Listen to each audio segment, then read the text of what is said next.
Dear Sylvie, first of all, thank you very much for your availability to participate to this interview. It's a great pleasure for us to talk with a woman with such a experienced backgrounds, both in business as well as in the beauty industry. Thank you, Uh, Matteo. Thank you for having me. I'm really okay. pleased to take part in your Hotpot Italia podcast. It's a pleasure. Thanks a lot.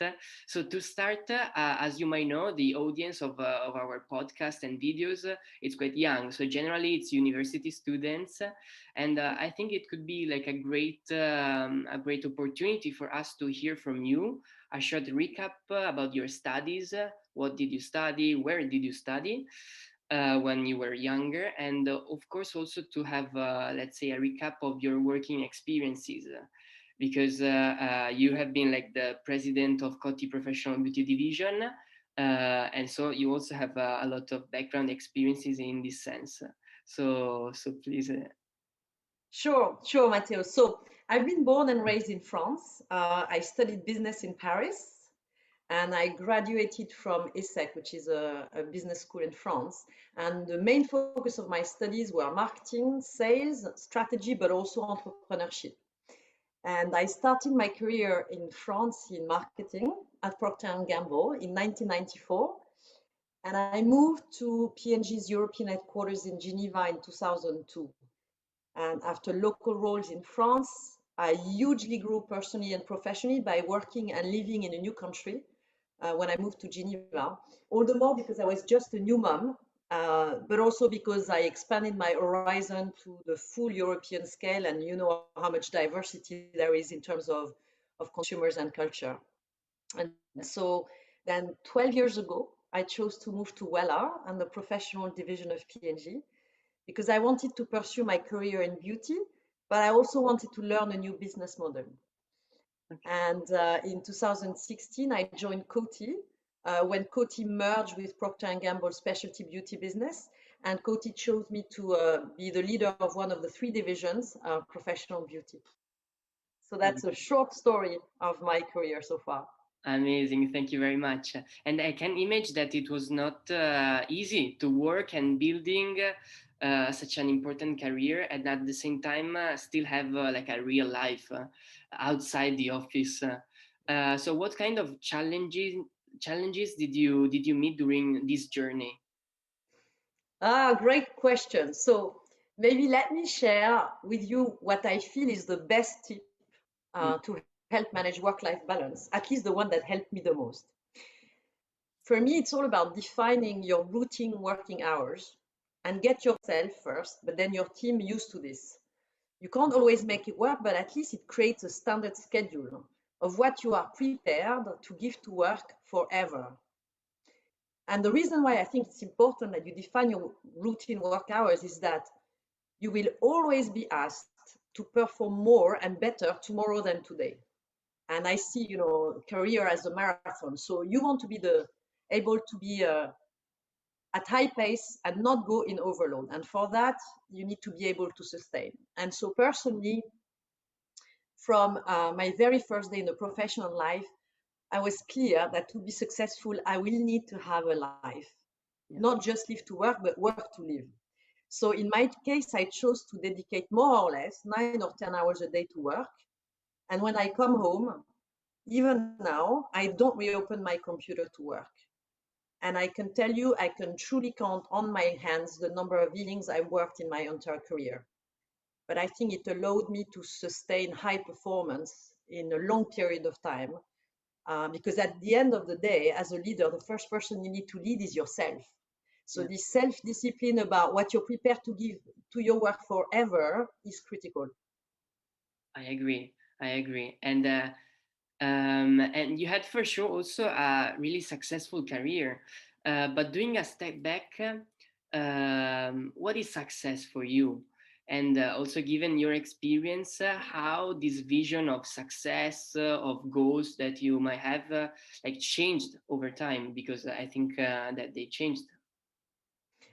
It's another great question. So in hindsight, I think I define success holistically. That's the way I've defined success. So It was all about having a fulfilling life as a wife, as a mother, as a daughter, as a sister, as a friend, and also a fulfilling career. And it's not only holistic for me, but I realize also that my definition of professional success has always been inclusive of my career, but also my husband's career as well. Mm-hmm. Okay. And you know, one of the clear choices we made with my husband very early on in our relationship is that both of us were going to pursue our careers and that we would have a family. And this choice of the way we wanted to define success for us entailed to manage both our careers without making too many compromises. So I'm proud to say that for now over 20 years, neither of us so far have had to make a big sacrifice for each other's job. And I think that's very precious in a marriage. But it had to come with many tough choices along the way. So, for example, let me spell out a few of the choices we had to do to make that work. So, one of the choices was to have a full-time nanny. We found it a lifesaver because we were both working full-time and living far from our families, so it was indispensable. Another example of choices is our combined professional success impacted my declared mobility. For example, my husband works in sales, and so fluency in the French language was critical. So as a result, we've always defined the location that were okay as French speaking. So I avoided any relocation that would not work for him. Another example of sacrifice is, or choice, is that to make it work, I realize now that for almost 20 years, we've kind of living a split family type of life because my husband works in France, I live in Switzerland, and so he's away from home most of the time. And I actually think it's the secret of lasting couples because we really enjoy seeing each other now. So you know, here's how our definition of success has actually forced us to make some choices because there's no success without some choices. Of course, and also I think the key, as you said, like to make choices and to find the right balance between this private and professional life in order to, let's say, achieve a bigger goal. No, that it's like to have an equilibrium at the end. Okay. Exactly. And like a big topic in these modern days is linked to women in business, and I think you are like a great example.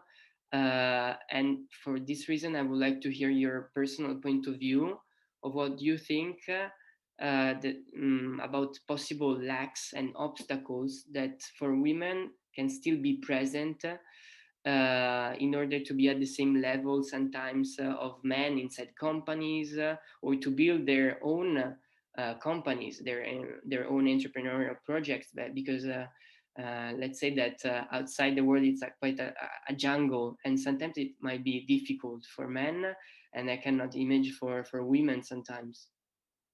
Yes, so this is indeed a big topic, and it's one I'm really passionate about. And my point of view is that I personally believe that women equality and more broadly inclusion in general should be promoted very holistically in the society at large. I feel that we're having a lot of conversation, especially in this Women History Month, about discussion being centered about what should companies do to help drive women representation at all levels, all the way to the top. But I feel we should really broaden the conversation because my experience is that the commitment and the availability required for leadership positions or for entrepreneurship